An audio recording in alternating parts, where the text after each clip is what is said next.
Okay, hello everyone. I'm going to quickly introduce myself. I am Dr. Natalie Delgado. I am the statewide outreach director for deaf education here in Louisiana. I work for Louisiana Special School District, which is home to Louisiana School for the Deaf. Tonight we have some exciting guests. Miss Ala, our sign language coordinator for the deaf school at Louisiana School for the Deaf, is here. And we also Hello. have two special guests, Mr. Joseph Sarpy. Hello. And we have Miss Dolphia Butler. Hello. So I'm really excited to have them here with us tonight to discuss Deaf History Month and their perspective with deaf history, especially here within Louisiana.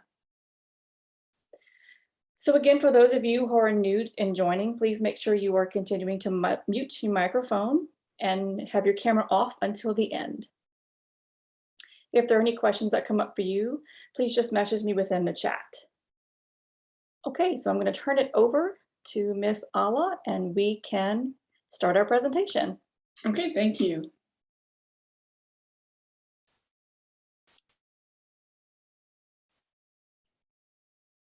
Thank you both for coming this evening.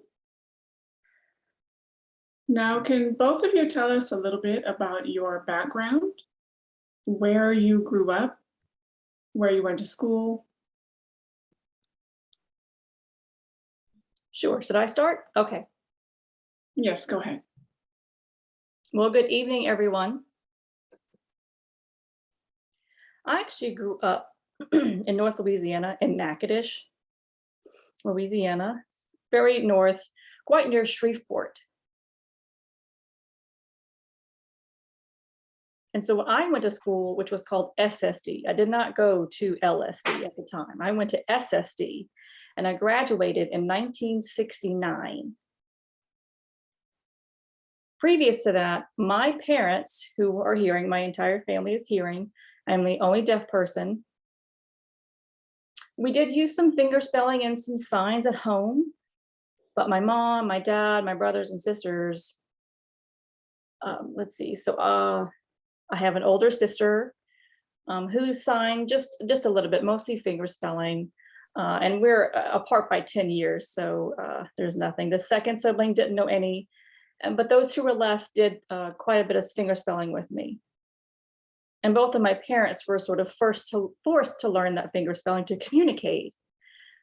But our sign language was definitely of the home sign. Like if I did this, this meant mother. If I did this, it meant father. And so each height of a sibling was recognized. So that's how we communicated at home.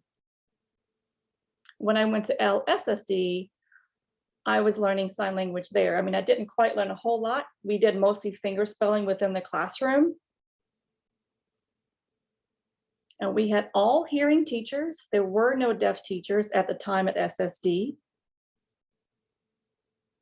But some of the janitors, some of the cleaning staff were deaf and did sign. I could communicate with them. But it was pretty much forbidden to sign fluently within the classroom. We were forced to finger spell the entire time. But that is my experience on how I learned in the classroom finger spelling in that sign language. Dolphia? Okay, let's hold off until we get the spotlight moved. Okay, go ahead. Hi, yes, my name is Dolphia Butler. And my name almost looks like dolphin, so you could sign it like dolphin, but that's not my sign name. I grew up in New Orleans, Louisiana, and I was in a mainstream hearing school. And there was about 6 different schools from elementary to high school. Until I was about 15 years old, I went to LSSD. I was there for 1 year and then transferred to LSD. So I was not raised signing. I did pick some up from my siblings who are deaf, They went to SSD school and I went to a hearing school, but I wasn't proficient with sign language. I knew a little bit. And I did visit LSSD, but that was not my school. And my parents know sign language. I have 2 siblings that are deaf, 3 other siblings who are hearing, and know sign language as well. And we get along very well. And I have 3 children who are hearing.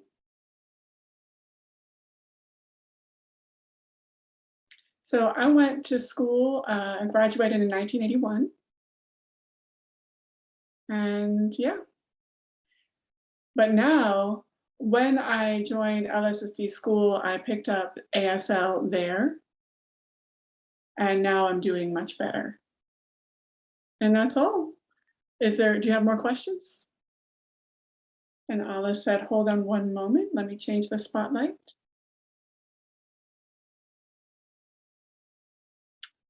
Yes, I do. You mentioned LSSD school, which is now LSD school. Can you explain a little more about LSSD and why that is no longer in existence and what happened?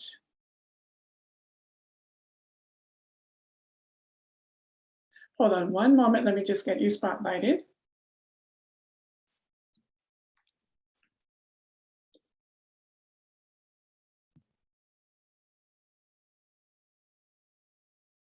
When I joined LSSD, it was 1977, and I was only there for 1 year. And the following year, 1978, is when LSSD and LSD merged.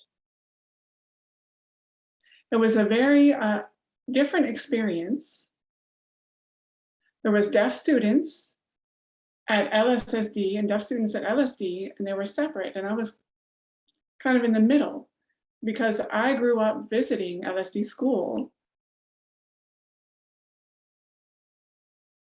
So I just was trying to encourage everyone to be united because the education was different among the 2 schools. The sign language was different among the 2 schools. There was ASL and BSL. So now both, we had different mascots too, and they were always at odds, the 2 schools. So they voted. They decided it wasn't going to be staff voting, it was going to be the students voting. And they ended up getting rid of the 2 mascots and choosing the War Eagle, which we've had since that time. And a few weeks later, things improved and students were more unified and it went much better after that time. And Alice said, Joseph, can you explain your experience as well? One moment, will we spotlight you? Okay. Go ahead. So, right, at that time, we were separate schools, SSD and LSSD, but I didn't know about LSSD at the time. I had no idea until I had gone to Delgado Community College, located in New Orleans, and I heard someone mention that other school had merged with my old school. And this, at the time, that was about 1977. So at 1978, that actually happened. So, and to me, LSSD was such a strange school. I had never heard of it, but because they merged SSD and LSSD, I don't know, I didn't think it was okay, but eventually times changed and it became LSD.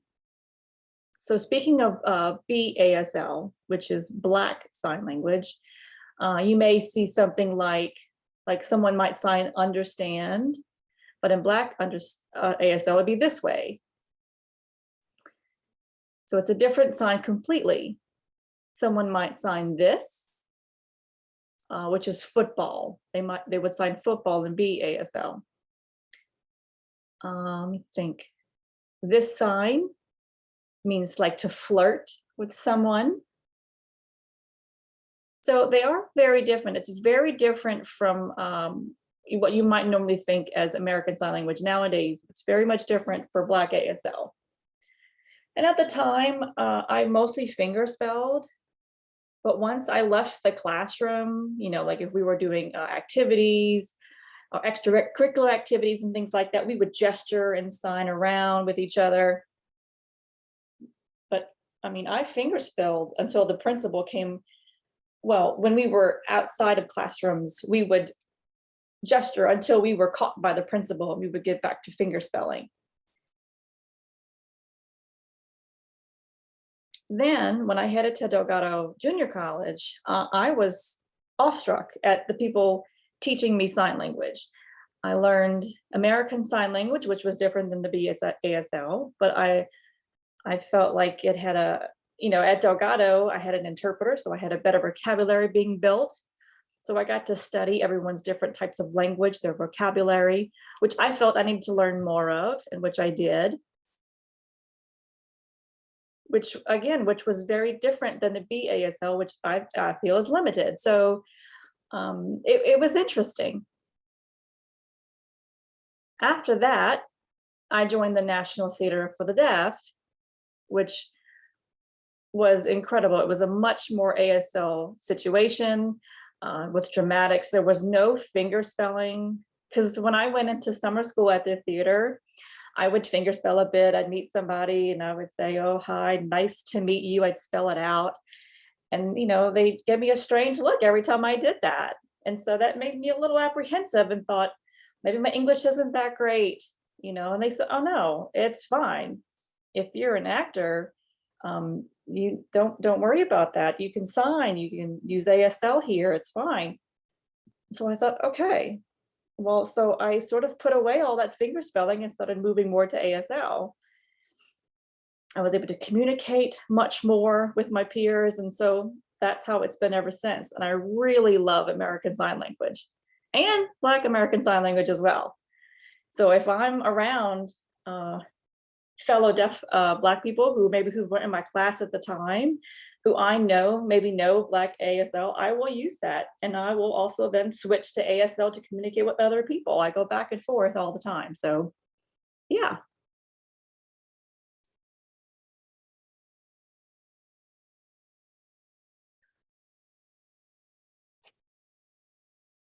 So we see that you've won a Tony Award. Can you tell us about that? And what was that like? How do you feel winning that award as a Black deaf man? Can you explain that? Absolutely. So about 1974, I think that's the correct year, they were nominating for Tony Awards as we were performing our show. We did different plays, etc. We moved around, and they recognized us as having a great play, so they brought us to perform on Broadway.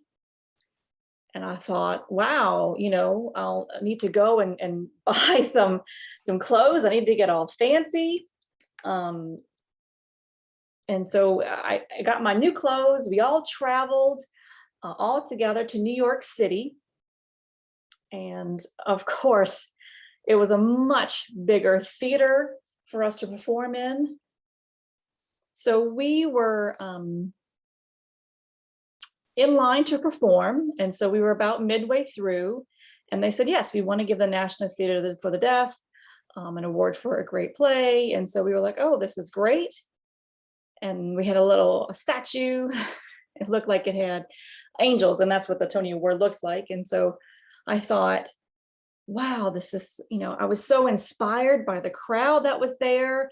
And this was the first time that I was receiving an award as a Black man. As a Black person, they had other Black people who were within our theater group.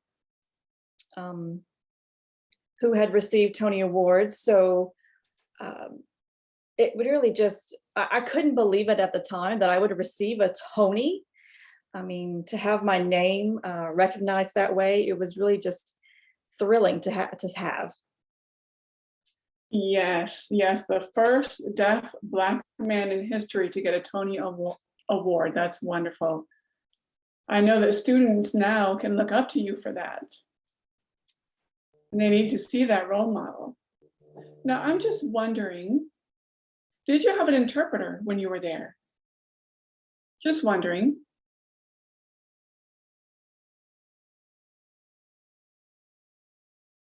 I don't know if you can see me. Okay. Did you have, during the performance at the theater at that time, you had an interpreter there? Oh, yes. We had interpreters to voice for us who were performing. Absolutely. Okay, just wanted to make sure. All right. And now I do have a question for both of you. You were raised with hearing family members. How did you communicate with them? Dolphia. Yes, Dolphia.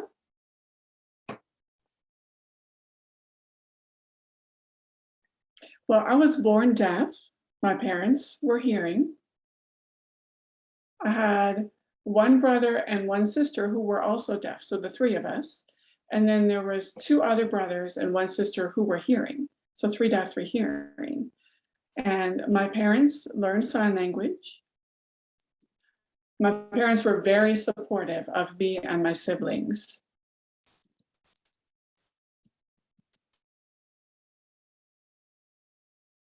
And we never were left out. We felt comfortable at any time talking to our parents and letting them know what we needed or asking them questions, and they were always there to support us. When I went to school, and I was in a hearing school, I didn't get an education, but thankfully my siblings went to the school for the deaf. And I didn't think that was fair. I don't know why I didn't know why I was put in a hearing school. And it was because I was the baby. I was the 6th child. And they wanted to keep me in the school close by. So then when I was 15, my sister, who is deaf, she told my parents I should go to LSSD, not to LSSD. That's what was encouraged. And so my parents said, oh, okay, they finally gave in, and I went to LSSD. And that's where I learned from there. But we had great communication in our family with my hearing siblings and all of us. We had family gatherings and holidays, and my nieces and nephews, they know sign language as well. So that is very inspiring to me that we all can communicate. And I don't feel like I have had any problems. I've had great family. Of course, some of them have passed away, so our family is getting smaller, but I had a great experience with my family, and I really, really love them. And Ala said, thank you. And Joseph, can you share your experience?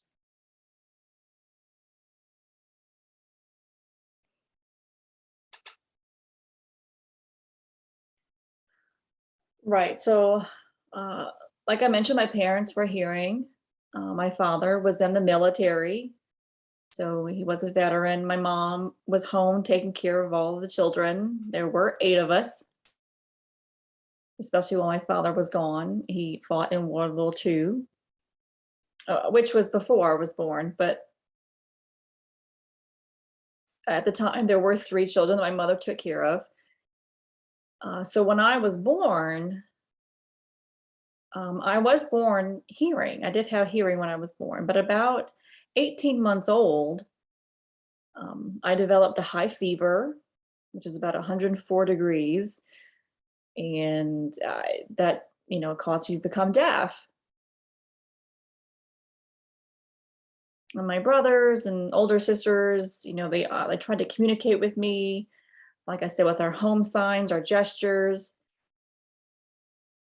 And sometimes while we were at home, I got frustrated and complained and thinking, or having to ask, what did they say and what's going on? And they would just give me like a brief message, like a brief summary of what happened or what was said.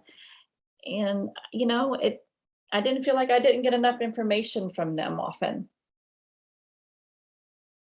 And so my younger sister and brother were born.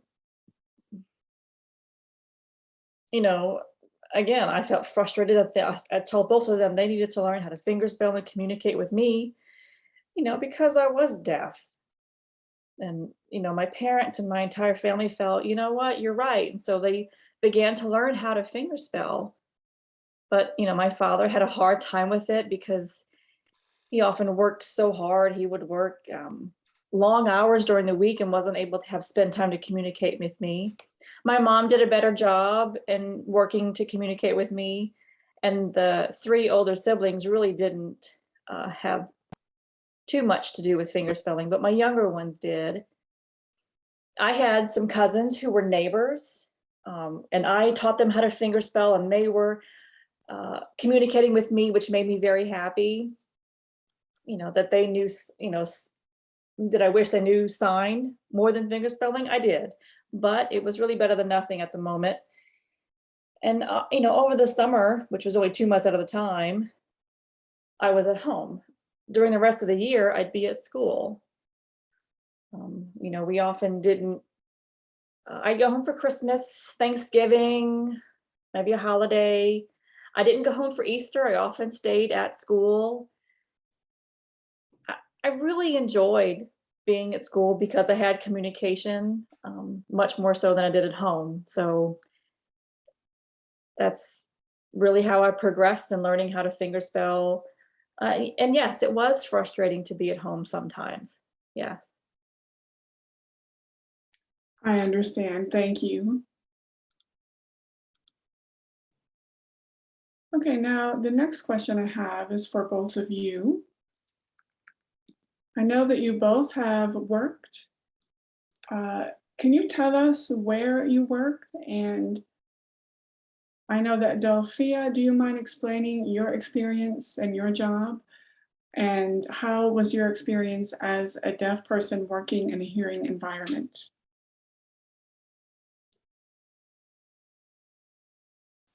Who wants to go first? Okay, Dolphia.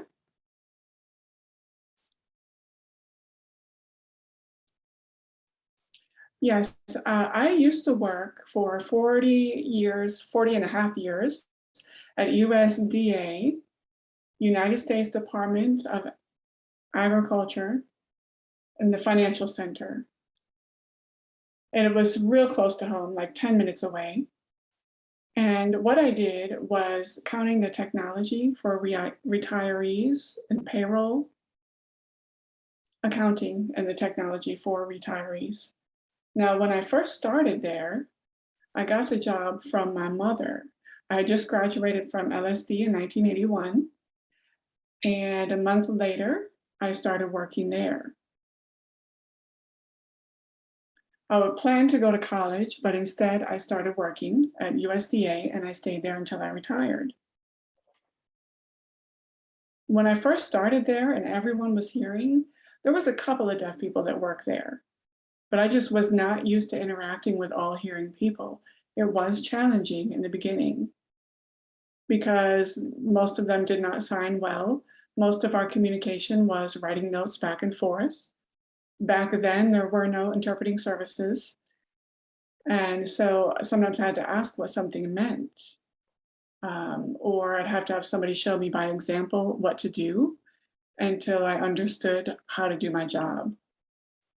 And I got things done quickly, told my supervisor that I was done.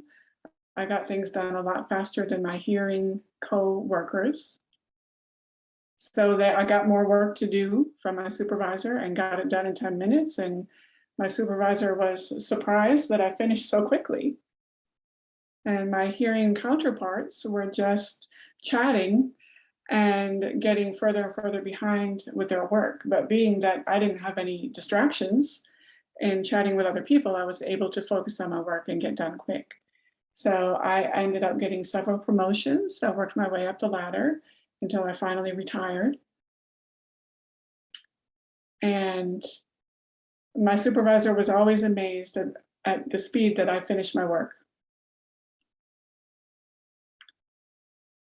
There was one coworker that came to me and said, "Will you please slow down? Because I need to work overtime. I need to make more money." But I didn't worry about that. I just kept working. I just kept doing my work. And so they did listen to me. My coworkers did listen to me when I talked to them and encouraged them to work harder. And I didn't feel frustrated that there was a lack of communication. We did some home signs and some gesturing, body language, and we were able to understand each other just fine.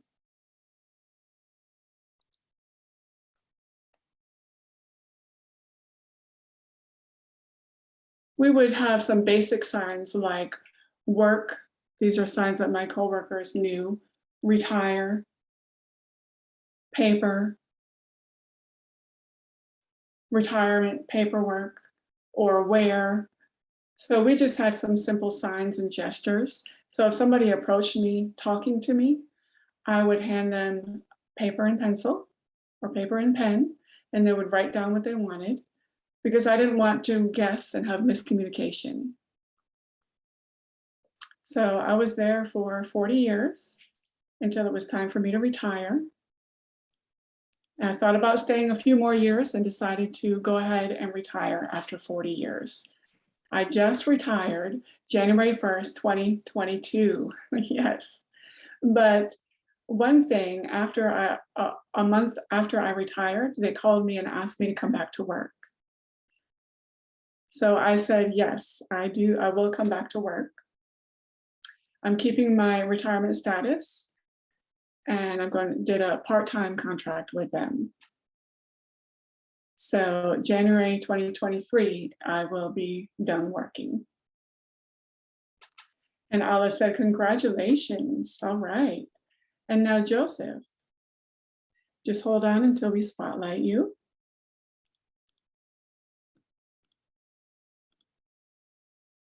Okay, go ahead.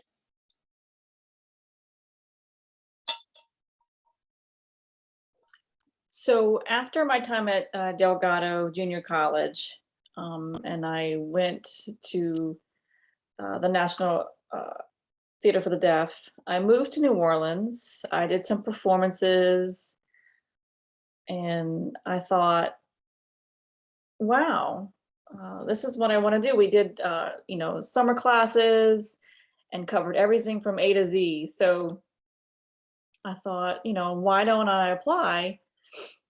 And so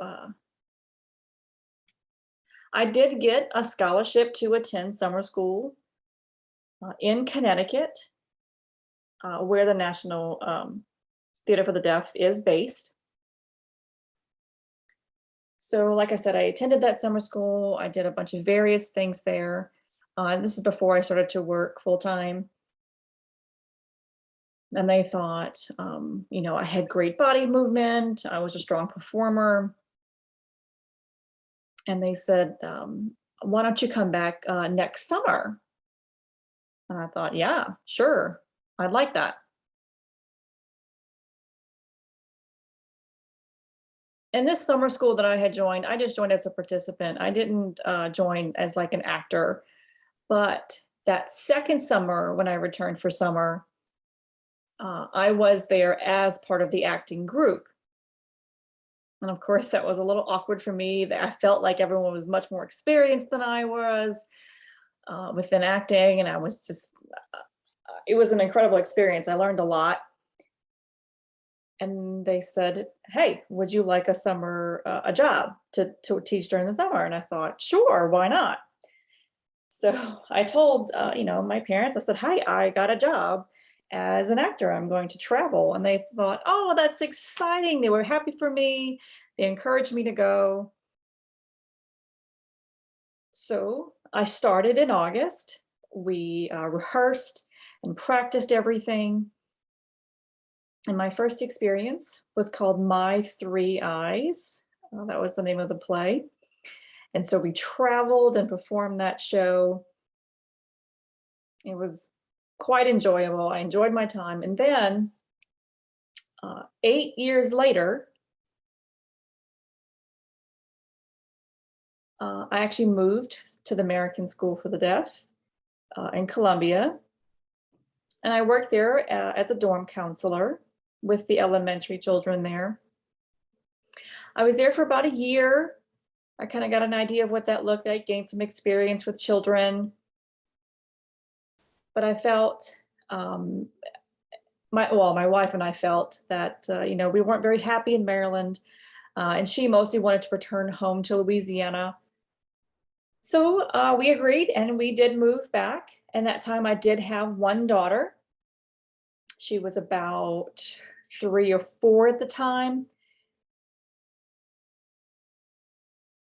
We moved back, and just so you know, my wife is from Australia. And so actually that's how we met, was in Australia while I was touring with the National Deaf Theater. So we got married and I got her to get here to come to America with me. So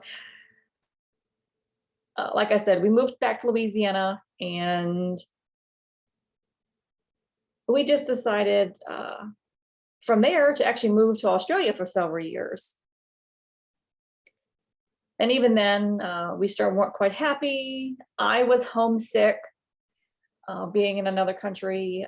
My wife, of course, loved it. She loves Australia. She's from there, but I wasn't quite as happy. So we moved back again to Louisiana. And then LSD, Harvey Corson had invited me to work there in the dorm. And so I was there for quite some time. I want to say maybe 3 or 4 years.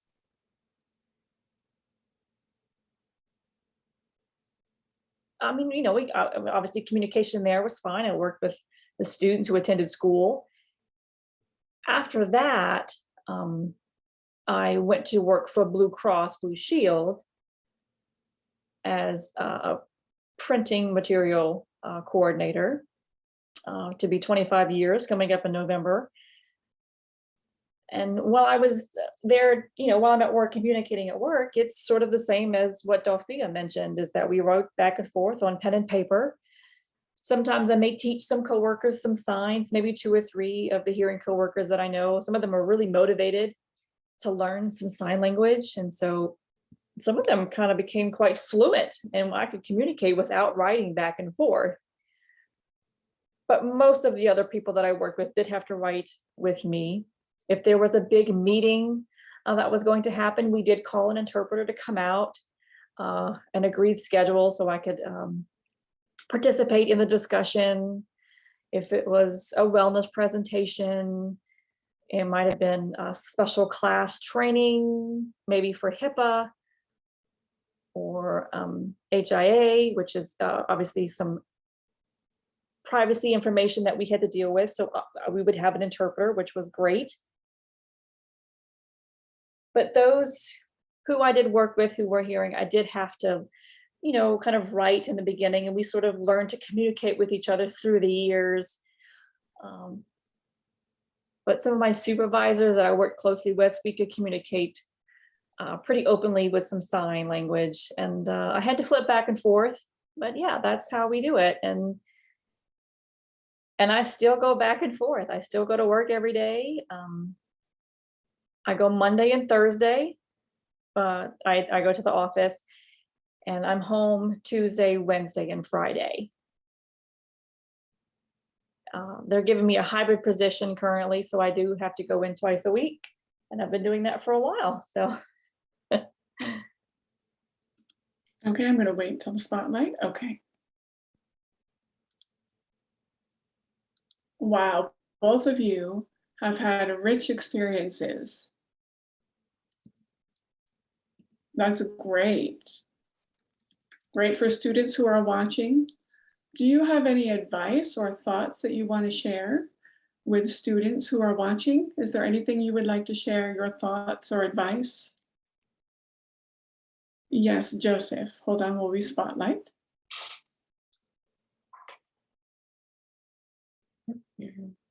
So to the students specifically, hello. If you're thinking about your future and what you might do after high school and you're just not quite sure, my advice to you would be to go to college, or maybe a junior college, a 2-year college. Maybe you want to learn how to weld, which takes maybe 6 to 9 months to learn. But still, that's something that you need to take upon yourself and, want to do and say, hey, I need an interpreter for this. And make sure that your school does hire somebody. Don't be embarrassed. If they tell you no, then you need to maybe think of other ways. The ADA is in place. I'm not sure if you are aware of the ADA, but it does require an interpreter to be hired for you. So I encourage you not to sit back and take it. Think about your future. It's important.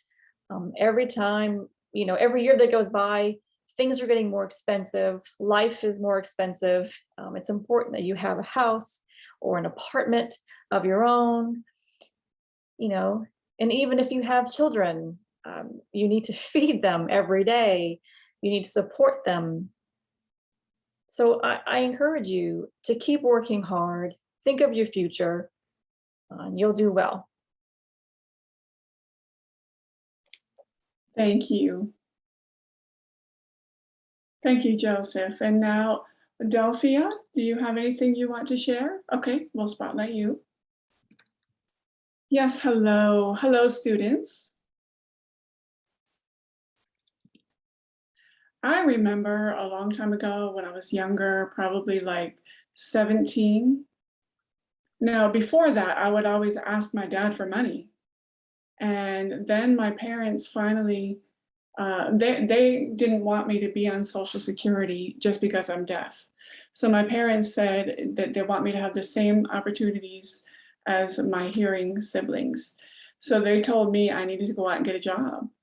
So I started working at McDonald's, just very basic work for a year. And then after I graduated high school, I went to work for the government. And now I just recently graduated from college in 2018, just 2 years ago, just a few years ago. And my major is in business. So that's what I encourage you to do. After you graduate, or even before you graduate, you can start working and get a little experience in working with hearing people and communicating with them. You can write notes back and forth. You can do that.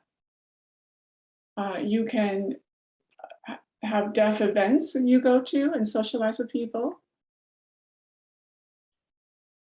And feel like you can overcome anything. You can do it. You can go out and do it. If there is no Social Security, you can go out and work for your own future instead of relying on Social Security. Just like Joseph said, you can learn welding. You can, I learned how to type, keyboard. So you can do drafting. There's so many different options out there, so many opportunities for you. So think about your dream and what you want to do and don't give up. Okay?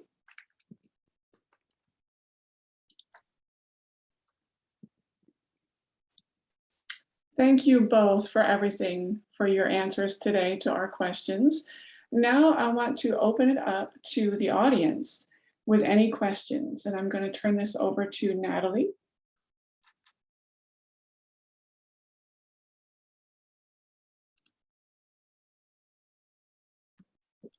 Does anybody have any questions? Okay, thank you to Joseph and Dolphia for sharing your experiences and your history within Louisiana. Deaf history, it's just been amazing. It's such a lot of rich information that I've learned. I really was so entertained. I had to make sure that I remember to spotlight people. So yeah, I did want to open it up to the audience if there are any questions. that you want to ask, you can type it within the chat. If you want to come up and sign your question, send me a message within the chat and I will give you the ability to open up your video. So I do see that we have our first question in the chat from Cami. And it says, Mr. Sarpy, is your passion still acting or do you have a different passion now? Oh, hold on one moment.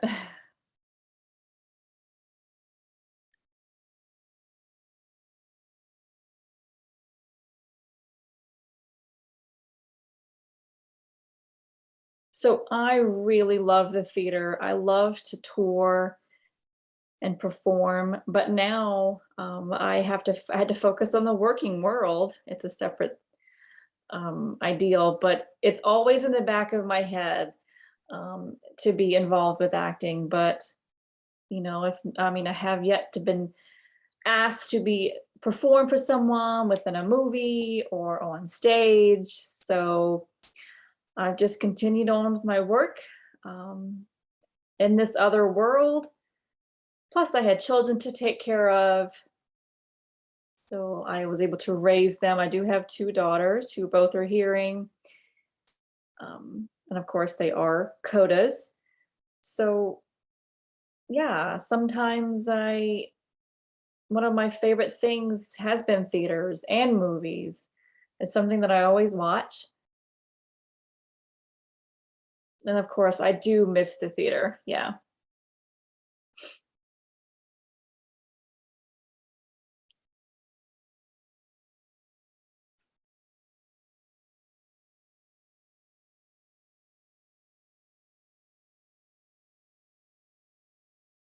Okay.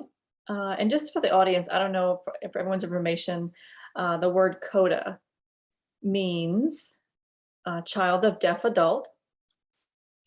And so I just want to make sure that everyone knew that because obviously just over the weekend we had the Oscars, right?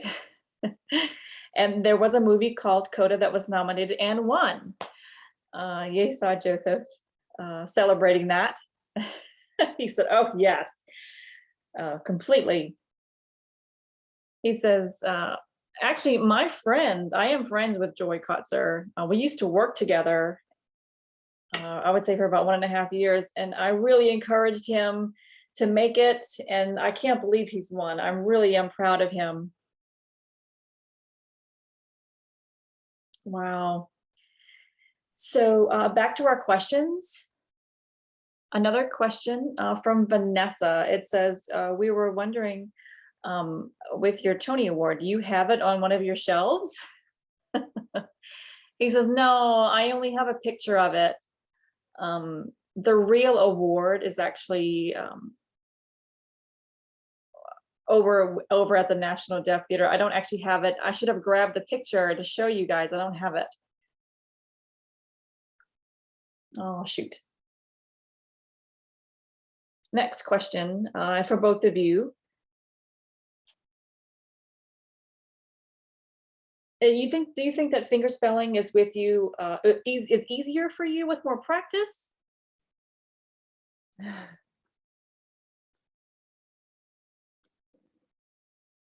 Well, so I probably started around the age of 5. And when I got to school, obviously we were fingerspelling. So, I mean, to use it, quite consistently within the classroom, with instruction, with our teachers, it took some practice, but to fingerspell quickly, it can definitely put you to sleep a little bit. And that happened to me, I would say once or twice, but I think using ASL within the classroom was better, but it's definitely hard to read it very quickly if someone's fingerspelling too fast.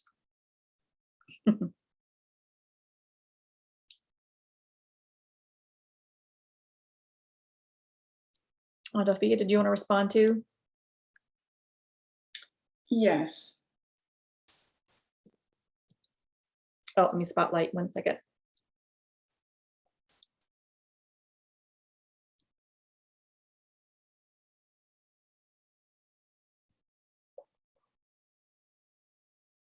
Okay.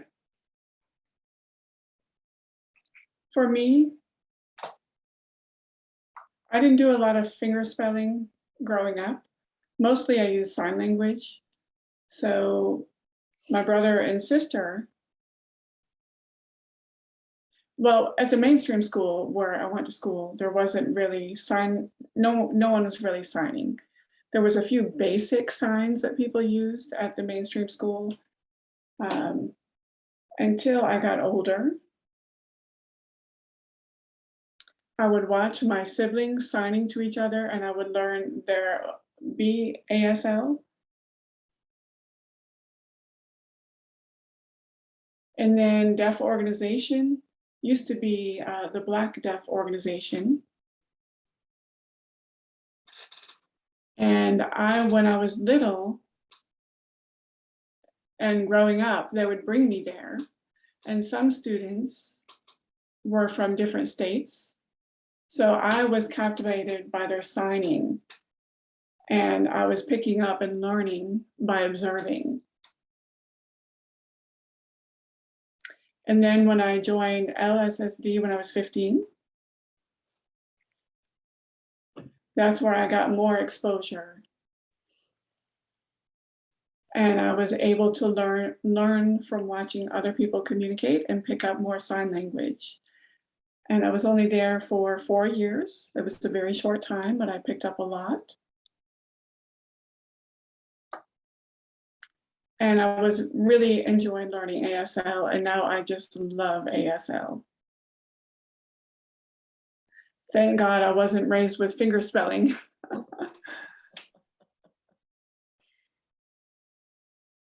Thank you.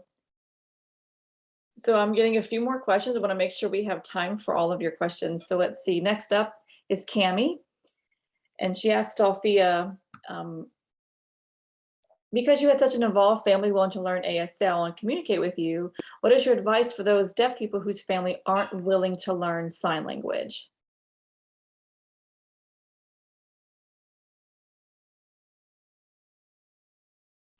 Okay, me being the baby of my family and having 6 of us in total, there's a lot of years apart between me and the older children. So my hearing brothers and sisters and my deaf brother and sister, we all learned sign language together. And so that's how I was raised. And then when I got older, I could communicate and fluently with all of them. So in my family, we didn't really have any problems. I was able to understand my family members who communicated very well, and there was a lot of support. So that's what I would encourage family members of deaf children to please learn sign language, because they need to learn how to communicate with their family. It's very important. So please don't leave your deaf children out. The children are the ones that suffer when they're being left out. So I encourage all families to learn sign language, and you'll have a closer family bond. You'll be a close-knit family. Thank you. The LSD elementary dorms wanted to say thank you for sharing your stories with us, because the kids are there watching. Ebony asks, Mr. Sarpy, with your being a great actor, what is your favorite movie and favorite actor?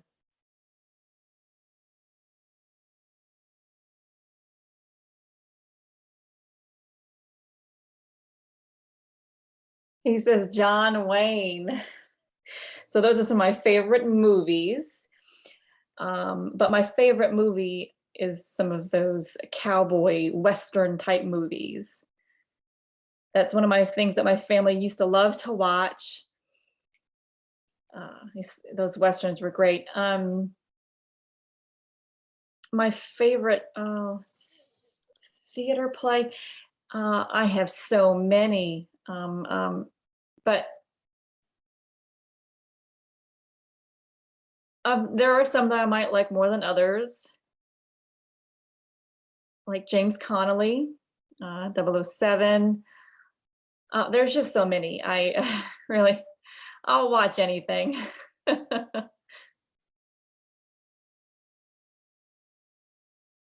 Okay, great. A question from Courtney. She asks, I guess for both of you, do you have any advice on wearing your hearing aid often if you had any experience with hearing aids? Okay, Joe?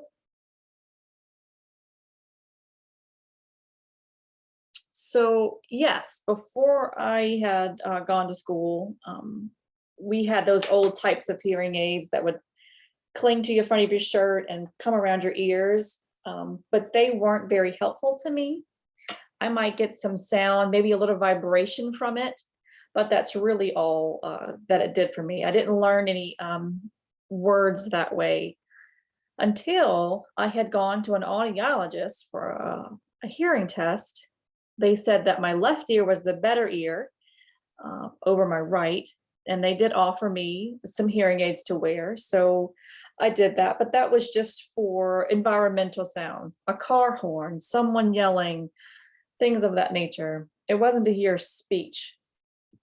And of course, now I don't wear anything. They've been broken for some time. I can't afford to get new ones. So um, no, I don't use them any longer. Dolphia?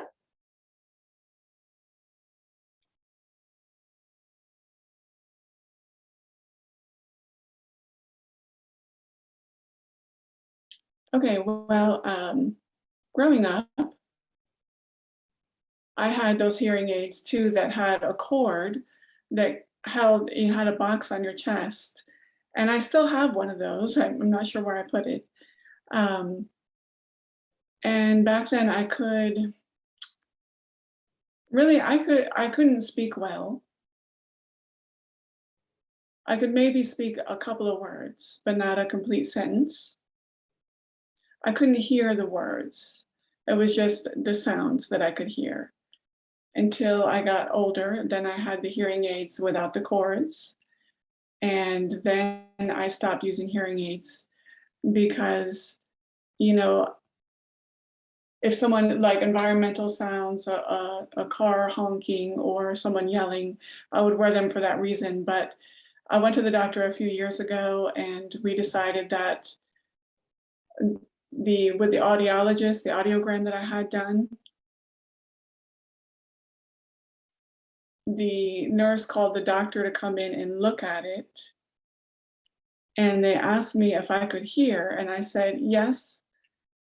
And they said, oh, so you're hearing. And I told them, no, I just can hear some environmental sounds, but I can't hear speech. So they encouraged me to have hearing aids, but I decided not to.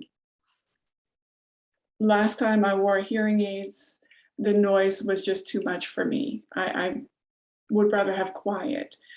It was a distraction for me to hear people around me at work talking or other things making noise. So I have not been wearing hearing aids probably for 30 years now, and I feel at peace without them. With the hearing aid, I could only hear environmental sounds like maybe tires skidding or a dog barking.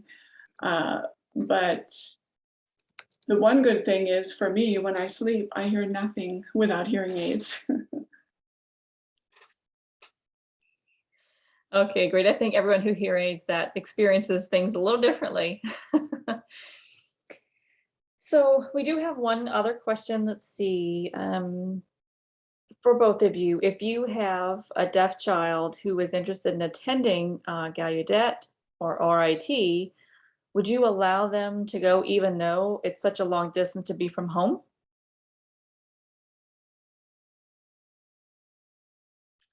And Oh, that was a private yes, question, but if it's for both of you. go ahead, Joseph, you go first. Oh, absolutely. Once high school is finished, I definitely encourage someone to attend RIT, Gallaudet, or even CSUN, any one of those colleges that have a special deaf program. absolutely attend one of those colleges. And if you didn't want to go very far to a college, there's LSU. They do offer interpreting services at that college. I mean, it really just depends on your preference of where you wanted to attend, but I would encourage you, Gallaudet, RIT, either one of those. I mean, absolutely, the communication would be 100%. You'd be in a deaf world essentially. So yeah, I think so. And as for me, I met a few students from different colleges and deaf organizations, and they asked me what I wanted to do in the future, where I wanted to go for college. And I told them I might want to go to Gallaudet. And they asked me what I wanted to major in. And they said I should go to RIT or NTID.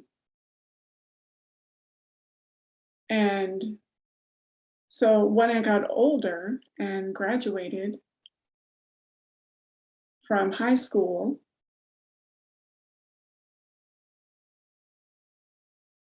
it seems like I didn't have enough credit to get into NTID.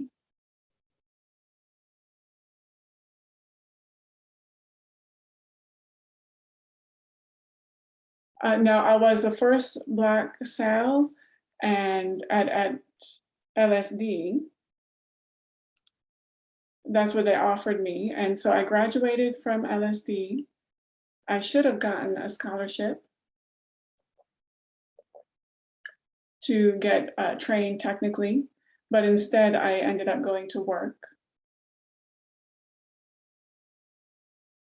I later found out that my dad is the one who didn't want me to go away to college because it was too far.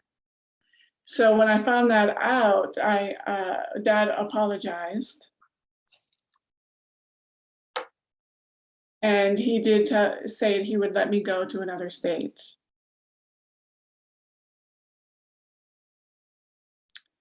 But yes, I wish that I had gone to NTID, but it was too late by that time.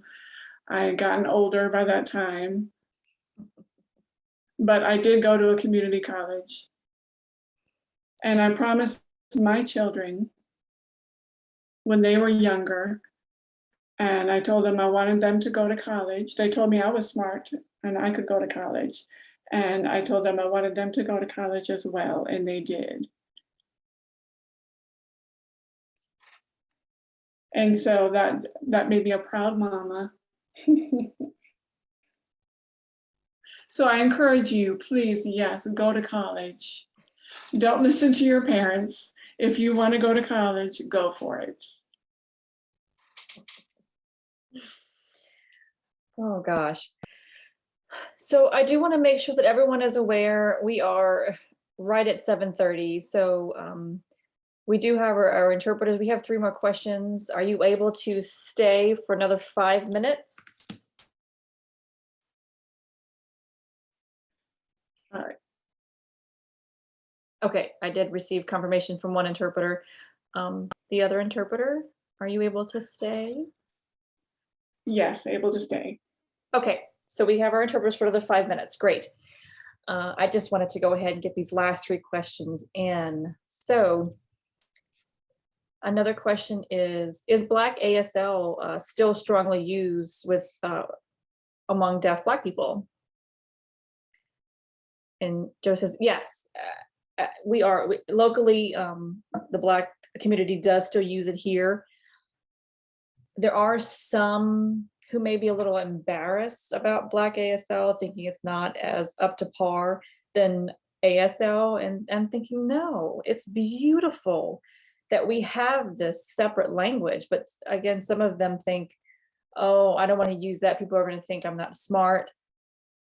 So I do try to keep encouraging people to keep using Black American Sign Language, to think of it as just as good as American Sign Language. Yes, but yes, we still use it. Yes. My siblings, we use Black ASL. One of my siblings has passed away.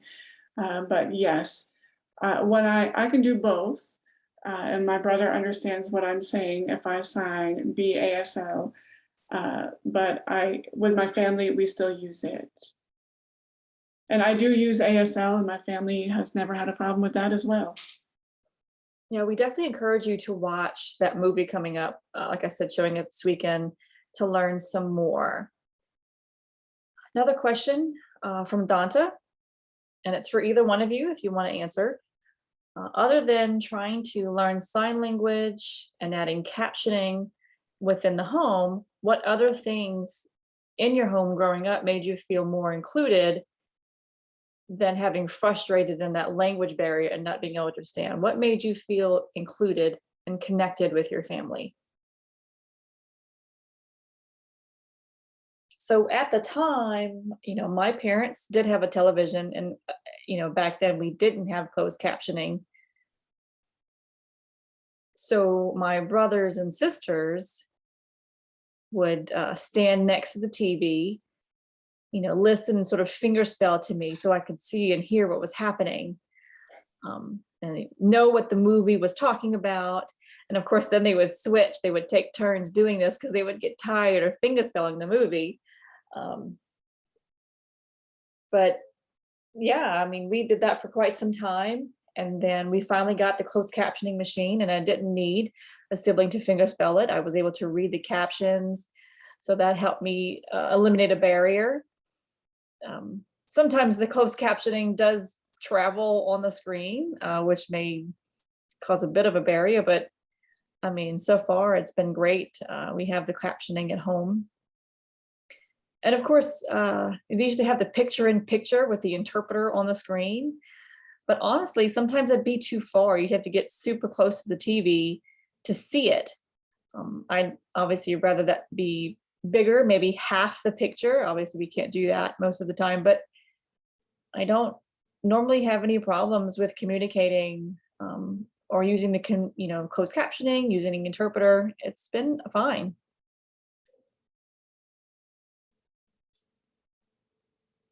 Okay, well, for me, something that I'll never forget, it was pretty funny, but growing up, we didn't have closed captioning for movies, but I love to watch horror films.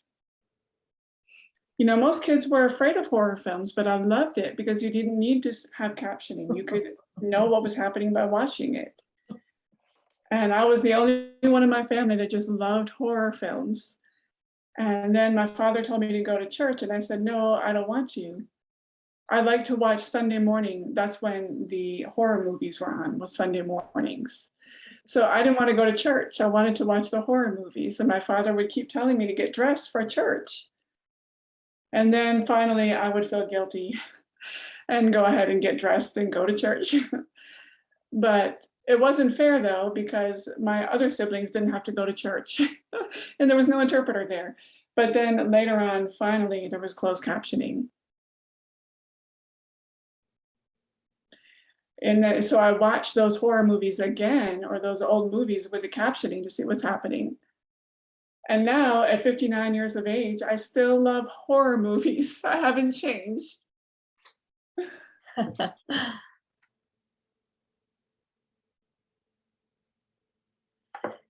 you're talking about, you mentioned church. When I was at SSD, every Saturday, we'd have the sisters come, the nuns.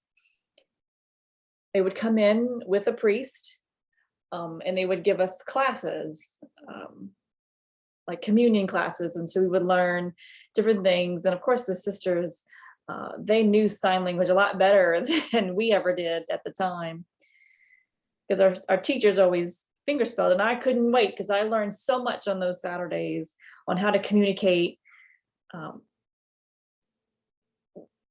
But that's really, no wonder, because the sisters at the time, obviously, we're living around the Mayflower. That's where the LSD school originally was. So obviously they knew a lot of sign language. And so I was just enthralled when the sisters came by so I can learn some sign language. Oh gosh, that's so funny. I'm still laughing about the horror movies. Yep, still love them. Okay, so we have two more questions, but I'm going to go ahead and combine them because of time. First is from Courtney. She asks, how do you make ASL fun to learn? She asks because sometimes it can become a little boring and she'll stop learning. And second, do you feel that lip reading supports sign language?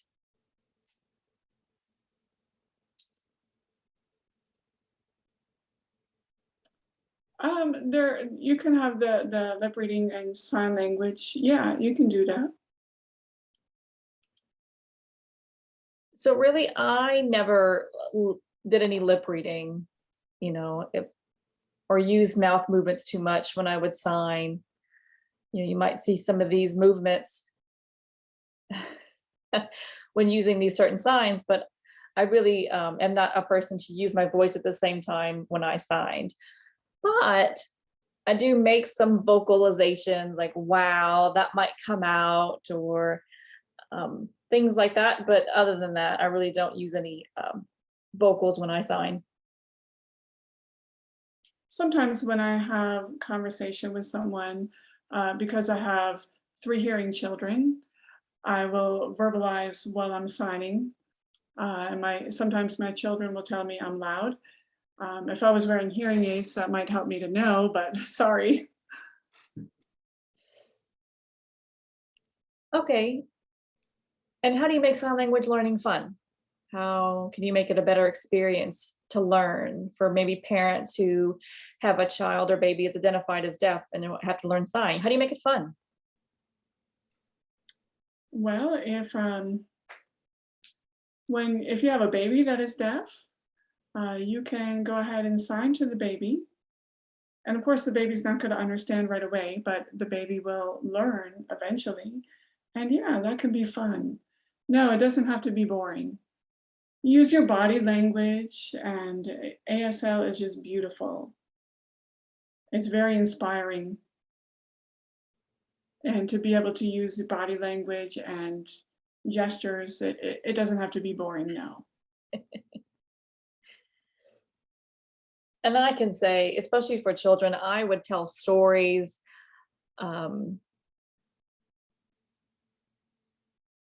For example, like, oh, if I was telling my daughter a story, there's a plane, and you can make as if you are the plane and show different examples of being in the air as the plane. It really, telling deaf stories in sign language can be a lot of fun. You think of the story of the 3 pigs, right? And if somebody's knocking, you wouldn't say knocking because it's a deaf pig. He flashed the lights, right? He rang the doorbell and the light flashed because it's a deaf pig. You can make all the original stories into a deaf story. It's really fun. Well, thank you so much. I see some other comments that are saying thank you as well. I think a lot of people learned a lot from you, sharing your history and your stories. Everybody's happy and thrilled that you were here. Thank you so much for coming tonight. Thank you, Ala, for moderating. If any of you have any further questions about our next event, take a look at our Facebook page, our Instagram page to find out when the next workshop is. And I hope that you can watch and see what these two are up to. I'm excited to see that too. Oh, and definitely look at the SSD signing story that we talked about and SSD's history. It's just a few minutes long, but it's very enjoyable to watch.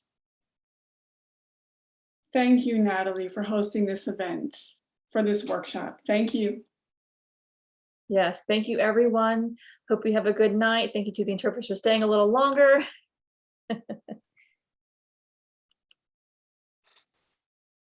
Thank you. Thank you, both of you. Have a good night.